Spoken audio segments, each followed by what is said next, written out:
How to add transition on ClipChamp. Hello everyone, welcome back into the channel.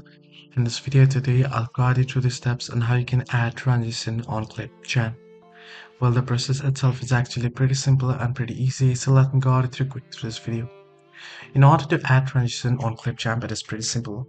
Now basically here you can see I have opened up ClipChamp, and on the screen you can see I have uploaded the project here. Now all you gotta do is first select the part that you have trimmed, right? The video you have got and you want to add transition in between, right?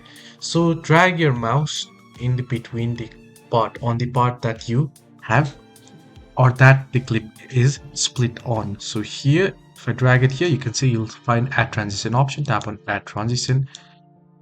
Now here you can delete it this way, similarly tapping on add transition here. Now once you have added transition, you can head over to transitions at the right hand side and you can choose the transition and the duration from here. Also make sure you have enabled it. So this is how you can easily add transition on ClipChamp. Hope this video was helpful. To like and subscribe, and do not forget to leave the comments down below if you have any further issues as well.